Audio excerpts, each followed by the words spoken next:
Hello, today is a new day. Et en plus, aujourd'hui, on a du soleil. La séance du jour, on va faire un fight gonna bad. Je vous explique exactement en quoi ça consiste. L'échauffement généralisé est fait. On se retrouve tout de suite pour l'échauffement spécifique. Pour l'échauffement spécifique, on va commencer par des doubles tapes. Donc je vous rappelle, c'est un saut et on touche 2 fois les cuisses quand on est en suspension. Ça, on en fait 12. Ensuite, kick and crush. On tend le bras gauche, la main au niveau de l'épaule et le pied droit va aller dans la main gauche et on switch. On en fait 12 aussi, en alterné. Dernier mouvement, on va faire des squats. Pied, largeur des épaules. Je sors la poitrine, j'enfonce les fesses vers les talons et les genoux vers l'extérieur. Et je garde le buste droit. Ok ? J'essaye de descendre si je peux les fesses sous les genoux et j'en fais 8. Donc 12 double tapes, 12 kick and crush, 8 squats et on fait 3 tours comme d'habitude. Le nom du WOD, Fight Gonna Bad, en fait c'est le format du WOD. Donc d'abord je vous montre les mouvements. On commence par du jump over. Donc vous avez besoin d'un objet, vous pouvez reprendre votre sac et tout simplement on va faire des sauts latéraux de part et d'autre du sac. Pieds joints. Tout simple, jump over, on saute de part et d'autre de l'objet. Le deuxième exercice, vous verrez, il y en a 5 en tout. On va faire des release push-up. Donc ce sont des pompes, donc même départ, main sur le tapis au sol ici. Mais je vais surtout me concentrer sur la poussée. Donc je pousse, je redescends, je lâche les mains.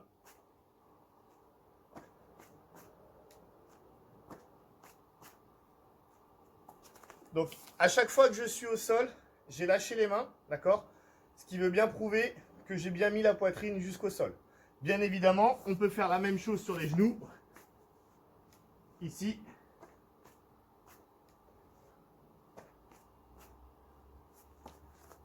Donc on retient le moins possible la descente. C'est pour ça que j'ai mis un petit tapis, d'accord ? Vraiment, on va se concentrer surtout sur le mouvement de poussée des push-ups. Le troisième mouvement, flutter kick. Donc on l'a déjà fait, on va mettre les mains soit au niveau des genoux, soit un peu moins difficile, plus près des fesses, d'accord ? Juste on pense en gardant le dos, à garder le dos droit. Et on va faire des battements jambes tendues. Ok, voilà. Battement jambes tendues. Je peux me mettre un petit peu plus en arrière. Je bascule en arrière, mais je garde le dos droit. Et je fais des battements pareils. Petit battement jambes tendues. L'exercice suivant, ce sont les jumping lunges. Donc, on se met bien tout à 90, le genou au-dessus du pied, dos droit. De cette position-là, je vais pousser sur ma jambe avant, je vais sauter et je switch en l'air. D'accord ? Je retombe de l'autre côté et je fais pareil. J'alterne. Attention, le but du jeu, c'est vraiment de s'arracher, de décoller du sol. Pas ça. D'accord ? Quand j'ai poussé complètement sur ma jambe, je devrais me retrouver les deux jambes tendues sous mon corps avant que ça switch. Ok ? Donc ça, ce sont les fentes sautées. Si c'est un peu compliqué, pas de souci. Ou si ça fait trop de choc pour les genoux, par exemple. Moi, c'est pour ça que j'ai aussi fait sur mon tapis. On va faire des walking lunges. C'est-à-dire qu'on va faire la même chose, mais en marchant. Sans saut.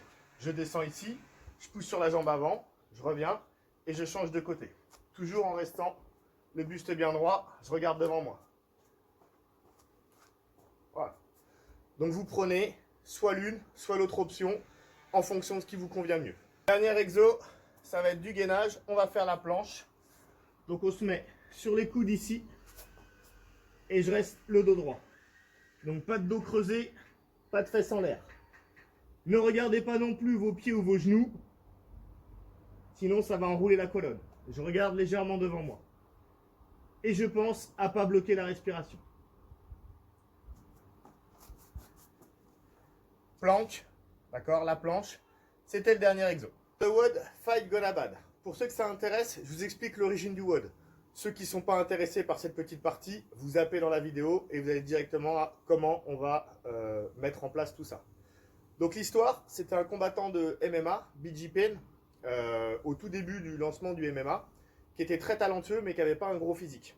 Donc un jour, il a demandé à un préparateur physique de se faire aider, parce que les combats commençaient à être difficiles pour lui de les gagner, même avec son talent, ça suffisait plus. Et l'entraîneur lui a fait donc, le Fight Gonna Bad. Donc c'est 5 exercices qui vont durer chacun 1 minute. Donc ça faisait 5 minutes de travail. Comme un round de MMA qui dure 5 minutes. Il avait 1 minute de récup et il enchaînait ça 3 fois pour faire comme un combat. En MMA, on a 3 rounds de 5 minutes avec 1 minute de récup entre chaque round. Donc c'était pas les mêmes exercices que je vous ai donnés là, mais c'était le même principe. À la fin de son entraînement, donc son coach a demandé à BJ Penn si ça reproduisait ce qu'il pouvait rencontrer en combat et comment ça s'était passé. Et la légende veut, l'histoire veut que BJ Penn lui aurait répondu oui, ça ressemble vraiment à un combat, mais un combat qui aurait mal tourné. Parce que pour lui, ça a été très difficile à faire cet entraînement. Donc un combat qui aurait mal tourné, fight gonna bad. Voilà, vous avez l'explication. Alors, concrètement, comment on organise tout ça? Donc vous avez 5 exercices. Chaque exercice, vous allez faire pendant 1 minute. Mais attention, ce n'est pas un EMOM. Dans un EMOM, vous avez un certain nombre de répétitions à faire dans la minute. Le temps qui reste, c'est de la récup. Là, pendant 1 minute, vous allez faire un maximum de reps, de répétitions de cet exercice. Donc quand par exemple, on est au saut latéraux, pendant 1 minute, on fait un maximum de sauts latéraux et on va jusqu'au bout de la minute. Sur votre timer, vous réglez en EMOM par contre, pour que ça sonne toutes les minutes. La minute d'après, on passe au deuxième exercice et on fait un maximum de répétitions et ainsi de suite pendant 5 minutes. Donc ça veut dire que pour vous, vous avez 5 minutes de travail à temps plein et en fait, c'est plutôt chaque minute un AMREP, c'est-à-dire un maximum de répétitions à chaque fois dans la minute. Évidemment, sur certains exercices, comme les hand release push-up, on peut très bien les couper, c'est-à-dire que j'en fais une dizaine, je me détends les bras, je repars et ainsi de suite, mais on travaille pendant 1 minute. Le but, c'est de faire un maximum de répétitions. À la fin de ces 5 minutes de travail continu, vous aurez 1 minute de récup. Vous pouvez prendre jusqu'à 2 minutes de récup. Et on essaye de faire au moins 2 rounds. Okay, pour les un peu plus costauds, faites un 3e round pour faire exactement comme un combat de MMA, donc 3 rounds de 5 minutes.